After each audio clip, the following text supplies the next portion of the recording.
Hey everybody, John Granato from The Bench, mornings on ESPN 97.5 and 92.5, and AJ Hoffman from The Blitz. He's on afternoons on ESPN 97.5 and 92.5. And if you haven't subscribed to this channel, please do that right now. Press the button, and where you can get notifications as well when we have some new stuff out.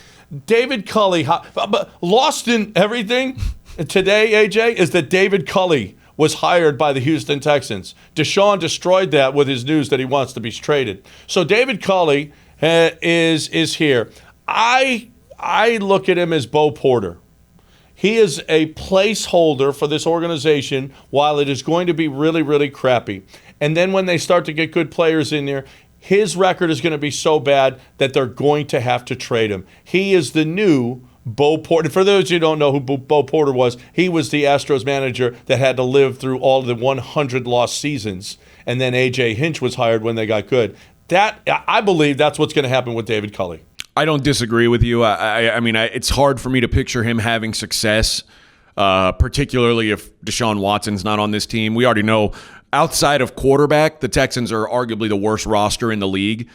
If you take Deshaun away from that, there's really no argument. They are the worst roster in the league, bar none.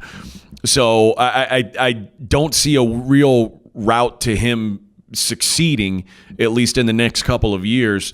And you're right. You know, if they go into tank mode after this year because they don't have draft capital from their tanking last season, and they start to build up draft capital. By the time that starts to develop and really starts to shine, he will be at a point where listen, we've got to get a real head coach now. It's really a no-win situation for him. He seems like a really nice guy. He doesn't seem qualified for the job based on his resume.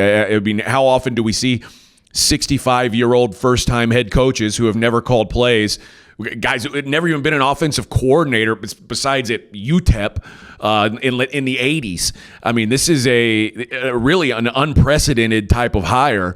So I think that you're right. I think they realized maybe smartly that there's no point in going out and paying a top-tier head coach right now because whoever it is isn't going to get great results. And maybe that's a reason for guys like Eric Bieniemy or Matt Eberflus who got interviewed for this job to really not be keen on taking it because you don't want your first job to be a setup for failure. Well, this is going to be the only job that David Culley will ever have. Yes. The only head coaching job. And you know what? David Culley was not going to be a head coach anyway. So David Culley said, you know what? I'll take I don't know what they're going to pay him, but I don't imagine he's going to be one of the higher paid. He'll be paid NFL more than he was coaches. as the receivers coach in Baltimore. Yeah, right. He's going to get $2 million, $2.5 million, whatever it is, $3 million.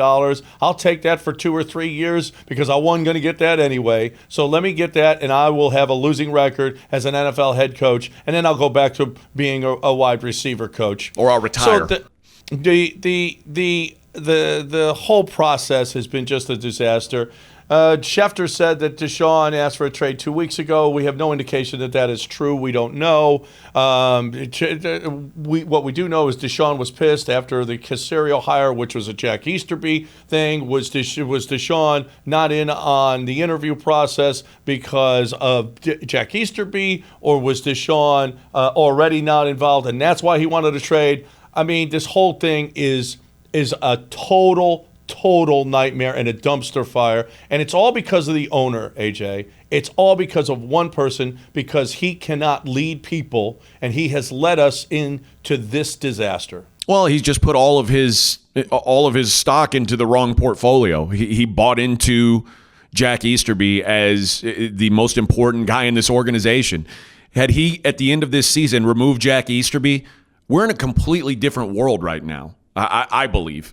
But he said, no, Jack is my guy. I believe in him. I believe in his value to this organization, which basically just sent shockwaves throughout the rest of the organization that made things start to crumble the way that they have right now, including the Caserio hire, including this Culley hire, including Deshaun being unhappy with all of it. I think that what it really boils down to is that Cal chose Jack Easterby over the rest of his organization, which is really just inexplicable. Yeah.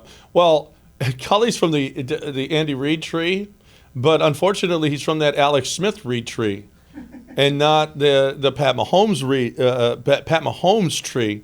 So the Alex Smith tree was not very good. While he was the wide receivers coach, they caught zero touchdown passes in 2014. So I'm hoping Tim Kelly is still there. You think he lets Tim Kelly do Tim Kelly stuff?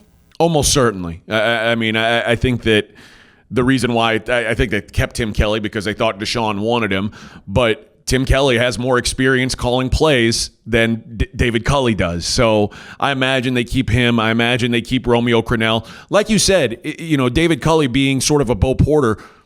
Why, if you're the Texans, why do you let him bring in all new coordinators that are just going to be replaced when the time comes anyway? There's not much point in bringing in guys that you think are real coordinators or real play callers because everyone seems to kind of know what this is. It's just a placeholder for a couple years until this team starts to look like a real football team again. Make no mistakes, though.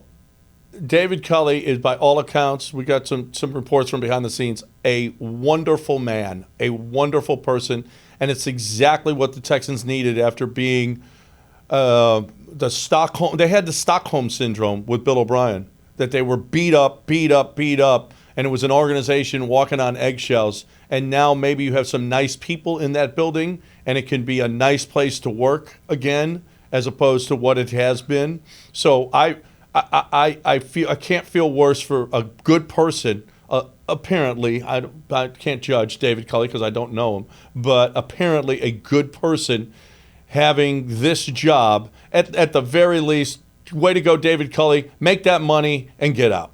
The truth is, there's a lot of really nice guys in head coaching jobs that just don't work out. Anthony Lynn, really nice guy, didn't work out for him.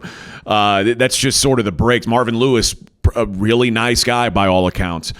Unfortunately, being a really nice guy doesn't necessarily equate to being a great football coach. And from what I've heard, David Culley is a great guy. I just don't think that that's going to be enough to really matter here. No, not with this roster.